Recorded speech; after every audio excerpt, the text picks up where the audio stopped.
Hi friends, welcome back to my YouTube channel. ಇವತ್ತು ನೋಡ್ತಾ ಇರ್ಬೋದು ನೀವು, ನಾನು ನಮ್ಮ ಅಕ್ಕ ನಮ್ಮ ಆಂಟಿ ಎಲ್ಲರೂ ಗೌಡ್ಗೆರೆಗೆ ಬಂದಿದ್ದೀವಿ. ಇದು ಜಸ್ಟು ತುಮಕೂರಿಂದ ನಿಯರ್ ಬೈ ಆಗುತ್ತೆ. ಮದ್ದೂರು ನಿಯರ್ ಬರೋವಂಥ ಗೌಡ್ಗೆರೆ ಇದು.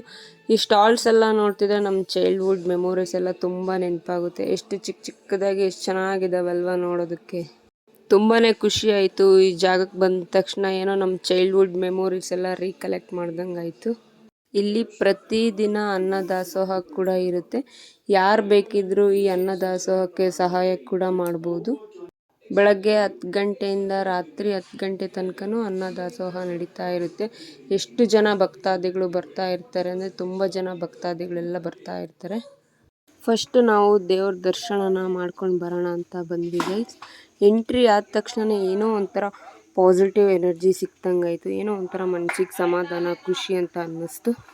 ಇಲ್ಲಿ ಅರ್ಕೆ ಮಾಡಿಕೊಂಡು ತೆಂಗಿನಕಾಯಿ ಸಹ ಕಟ್ತಾರೆ. ನೀವು ನೋಡ್ತಾ ಇರ್ಬೋದು ಎಷ್ಟು ಜನ ಅರ್ಕೆ ಮಾಡಿಕೊಂಡು ತೆಂಗಿನಕಾಯಿನ ಕಟ್ಟಿದ್ದಾರೆ ಅಂತ.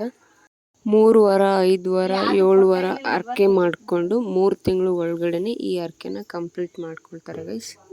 ಇಲ್ಲಿ ಉಪ್ಪಿನ ಅರ್ಕೆ ಕೂಡ ಮಾಡ್ಕೊಳ್ಬೋದು ಫ್ರೆಂಡ್ಸ್. ನಾವು ತಂದಿರೋ ತೆಂಗಿನಕಾಯಿನ ಆ ಚಾಮುಂಡೇಶ್ವರಿ ತಾಯಿಗೆ ನೀಳಿಸ್ಬಿಟ್ಟು ಆಮೇಲೆ ಆ ತೆಂಗಿನಕಾಯಿನ ಕಟ್ಟುವಂಥದ್ದು. ಇಲ್ಲಿ ಮ್ಯೂಸಿಯಂ ಕೂಡ ಇದೆ. ಪರ್ ಪರ್ಸನ್ 50 ರುಪೀಸ್ ತಗೋತಾರೆ. ಬಟ್ ನಾವು ಯಾರು ಮ್ಯೂಸಿಯಂ ಒಳಗಡೆ ಹೋಗಲಿಲ್ಲ.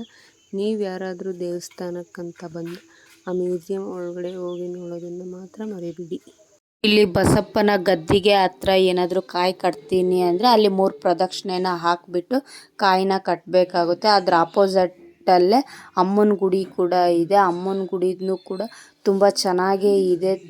ನಾನು ಕೂಡ ಈ ದೇವಸ್ಥಾನಕ್ಕೆ ಫಸ್ಟ್ ಟೈಮ್ ಬಂದಿರೋದು. ನನಗೆ ಗೊತ್ತಿರೋ ಅಷ್ಟು ಇನ್ಫಾರ್ಮೇಷನ್ನ ಕೊಟ್ಟಿದ್ದೀನಿ ನಿಮ್ಗೆಲ್ರಿಗೂ.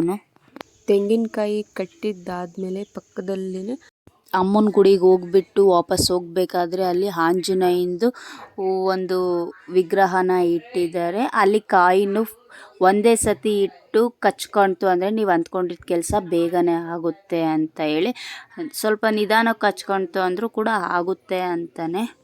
ಅವರ ದಯೆ ಏನಾದರೂ ಇದ್ದು ನನ್ನನ್ನು ಕರೆಸ್ಕೊಂಡ್ರೆ ಇನ್ನೂ ತುಂಬ ಇನ್ಫಾರ್ಮೇಷನ್ನ ಕೊಡ್ತೀನಿ ಆ ದೇವಸ್ಥಾನದ ಬಗ್ಗೆ.